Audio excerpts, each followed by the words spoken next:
दिल्लीमध्ये जे आंदोलन सुरू होतं सामाजिक कार्यकर्त्यांसमोर 21व्या दिवसाला उचलून गेले सोनम वांगचूक यांना उचलला आणि वेषांतर करून आले पोलीस.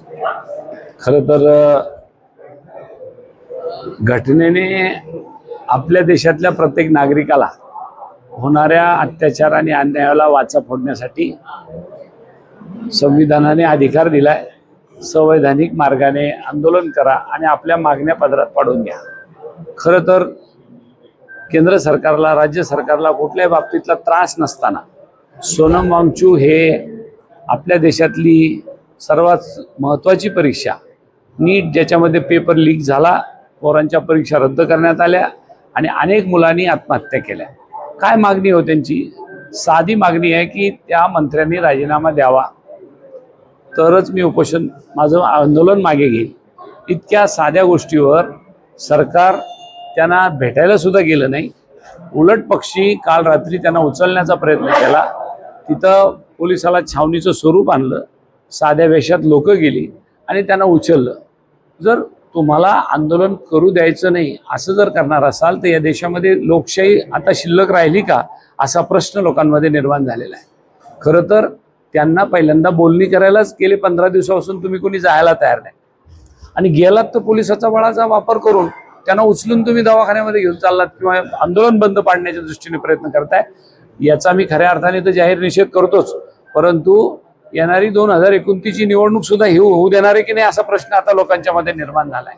आणि लोकशाही शिल्लक राहिलीच नाही असा जर प्रश्न झाला तर उद्या काय होईल हा प्रश्न खऱ्या अर्थाने सर्वसाधारण नागरिकांमध्ये भेडसावतो.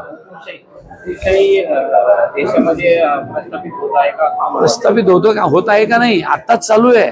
मला सांगा, एखाद्याचं आंदोलन जर दडपलं जात असेल तर याचा अर्थ काय होतो? ही लोकशाही आहे का? नाही. याच्यापूर्वी अण्णा हजारे उपोषणाला बसले, याच्यापूर्वी रामदेव बाबा उपोषणाला बसले, केजरीवाल हे सगळे 2014ला उपोषणाला बसले. मनमोहन सिंग साहेबांनी आपल्या राज्याचे माजी मुख्यमंत्री विलासराव देशमुख साहेबांना तिथं पाठवलं आणि त्यांना पत्र देऊन सरकारचं आंदोलन मागं घ्यायला लावलं, उपोषण सोडायला लावलं. याचा अर्थ काय होतो? त्यावेळेला ती लोकशाही जिवंत होती. आज काय होऊ लागला? आजची लोकशाही शिल्लक राहिलेली नाही, हुकुमशाही सुरूच आहे ऑलरेडी. अशा आरोप लावले की फार मोठी चूक झालेली आहे, त्रुट्या निर्माण झाल्या, तर त्यांच्या मार्क मेमोमध्ये काहीतरी मार्कांचा फरक आहे. निश्चितच पहिली परीक्षा झाली, त्या मुलांनी प्रयत्न करून पहिल्या पेपरला चांगले मार्क मिळतील अशी अपेक्षा ठेवली. दुसऱ्यांदा जी परीक्षा झाली त्याच्यामध्ये निश्चितच फार मोठी त्रुटी त्या पेपरमध्ये होती आणि मुलांनी ते पेपर देऊन घरी आल्यानंतर अनेक लोकांनी आत्महत्या केली. आपल्या अंबडमध्ये एका शिक्षकाची मुलगी की जिने पेपर देऊन आल्यानंतर आत्महत्या केली. याचा अर्थ काय होतो? तिला मागच्या वेळेच्या पेपरचा स्कोर चांगला आला होता, याच पेपरचा स्कोर चांगला आला नाही. तिचा काय दोष आहे? पेपर तुमचा लीक झाला.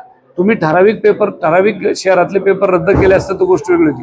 देशभराची परीक्षा तुम्ही रद्द करून टाकली आणि मुलांना आत्महत्या करायची पाळी आणली.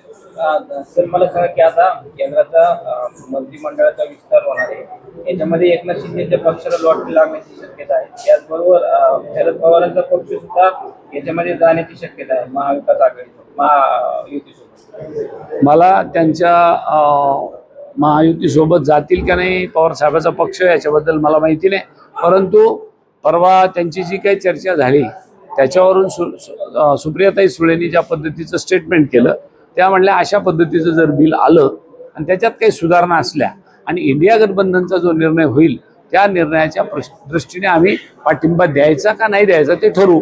त्याच्यामुळे ते जाणार आहे का नाही जाणार आहे का असं आज तर आपल्याला काही सांगता येत नाही. जसं की त्या अनेक ठिकाणी रस्ते न बांधताच पैसा उचललेला, भ्रष्टाचार झालेला आहे समोर आलेला आहे. त्यावर आता तुमचं काय जालन्यामध्ये बऱ्याच ठिकाणी कामं न करता पैसे उचलणं, रस्त्याचं काम न करता पैसे उचलणं, निकृष्ट दर्जाचं काम चालू असून त्याचे पैसे उचलणं, असं अनेक ठिकाणी मला पाहायला मिळालं. त्या वेळेला मी तक्रारी या त्या शासकीय यंत्रणेला केल्या. अद्याप त्याच्यातून काही आउटपुट मिळालेलं नाही. शेवटी अशी शंका मनाला येते की या सगळ्यांना नेमकं झालं तरी काय, की सगळं भ्रष्टाचाराने बरबटलेलं आहे का असा प्रश्न कधीतरी माझ्यासारख्याच्या मनामध्ये निर्माण होतो. झालं नाही. 2 डिप्टी इंजिनियर सस्पेंड झालेले आहेत आणि एक्झिक्युटिव्ह इंजिनियरवर विभागीय चौकशी प्रस्तावित केलेले आहे, त्यामुळे आउटपुट झालं नाही असं कसं म्हणतात? ऐका ना, ते काही दिवसानंतर रिस्टेट होतील, मी तुम्हाला त्यावेळेला निरोप देईल की त्यांची चौकशी संपली. ऐका ना, त्यांची चौकशी संपली आणि त्यांना पुन्हा बायजत बरी करण्यात आला, हाच निरोप मिळेल. याच्यापेक्षा काय वेगळं येणार आहे?